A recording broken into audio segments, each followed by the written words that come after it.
The University of Virginia club sailing team was founded over 70 years ago and is home to a co-ed team and a women's team. Despite the setback of being the only team in its league without a coach, the student-run UVA sailing team eagerly practices once a week in Lake Anna, an hour away from its home base in Charlottesville, Virginia. Usually what we do at the start is just focus on basics, so boat handling, that's kind of, making the boat go through the water nice and smoothly. Thinking about the strategy, so what are we doing when we're starting, once we get off the line, on different beats, downwinds, etc. And then applying the sort of more complex things we talk about in Chalk Talks. What we do with that is essentially look at situations from the previous weekend and say, all right, this was an interesting situation. I didn't know how to react in this situation. I made a mistake. I lost a few boats. We focus on that so that the next week, of course, you don't make the same mistake. It's kind of the goal to improve incrementally, I suppose. Even though sailing is a non-contact sport, the athletes see anything but smooth sailing when it comes to injuries. In fact, the sailor's most common injury is surprisingly caused by the boat itself: concussions. The way the sailboat is kind of set up, there's a mast and then there's a boom attached to the mast, which is about at head level. And so every time you tack, which is when you turn into the wind, or jibe, when you turn away from the wind, you essentially have the opportunity to have a big metal beam swing into your head. And so it's a lot about ducking underneath it. I was hit in the head last year, but it's something that every sailor kind of has to accept that it's going to happen. There's kind of a toss-up between two boats, and we kind of got stuck together, and eventually the boom kind of swung across so fast that I wasn't ready for it. And I remember just getting hit and falling down, and I don't really remember anything besides that until after kind of the whole event was over, about 10 minutes later. And people have told me what happened. Essentially, I was just lying there, and then the rescue boat came over, and I ended up feeling better later on that day, but of course it developed into more problems later on. I went to the hospital 2 or 3 times and had to miss a week or 2 of classes. Obviously couldn't race the rest of the semester. But yeah, I don't really remember the situation at all, and so I wear a helmet now on the team, so I'm known as Helmet Boy.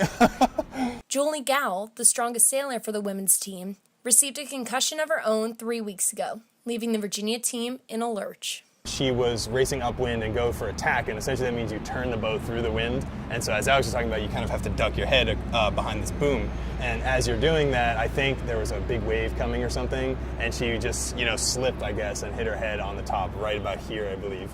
And she's been dazed and kind of hazy, I suppose, for the last couple of days. And so it's just, an unfortunate situation that she won't be able to race, and really her academics might even suffer. She has been hit in the head before, and she said this was just different. She didn't really recognize it at first, but probably an hour after we got off the water at the end of the day, so around 7:30 at night, she was like, this is just a different type of headache. This is not something I've ever experienced before.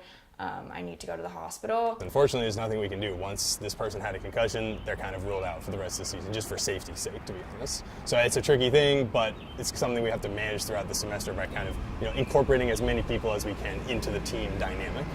Some teams in the league, however, are taking preventative measures to prevent these concussions. But the thing is, other teams actually require helmets. So for example, the MIT and Harvard teams, they actually require all their sailors to wear helmets no matter what. And indeed, whenever another team comes and races at their venue, they are all required to wear the helmets. It's kind of like a protocol they have. If anyone uses their boats, then they must wear a helmet. Very similarly, if it's very cold, teams can require a dry suit. You can't be penalized for not wearing one, but they can restrict you from using the boats. And so I think MIT has really developed this really unique system where, they still have head injuries, but they're far less common because you're wearing this helmet. It has that extra added element of safety, I suppose. I think what we're going to do, though, is not impose a helmet policy, but get helmets for everyone to have, and kind of say at the beginning of the semester, either in a waiver or maybe a little bit more informally, we have these helmets available for you. We've had problems in the past. We don't want you to have an issue, and it's your prerogative whether you want to wear that helmet or not, but at least the option is there for people, so they don't feel like if it's an unsafe situation, if it's really breezy, lots of waves, they're not quite experienced in those conditions, they still have that, layer that's going to protect them if something happens. If you think about it, no concussion is ever someone's else's fault. It's always something that you do wrong causes a concussion, and so it's kind of assumed that once you come onto a team and you have that skill level to be a competitive sailor, that you work very hard to not make the mistake of hitting your head. We're never going to get to the point where we're as good as a Georgetown, who will continuously be good. They have recruiting pipelines, they have coaches, they have more teams than we can even imagine that are better than us. But what we can do is leave the team as good or better than we found it, and we can look back in 10 or 15 years and know that if we've left it so that kind of the next 2 or 3 years are the same or better than we left it, then we probably did a good job, and that's as good as you can do.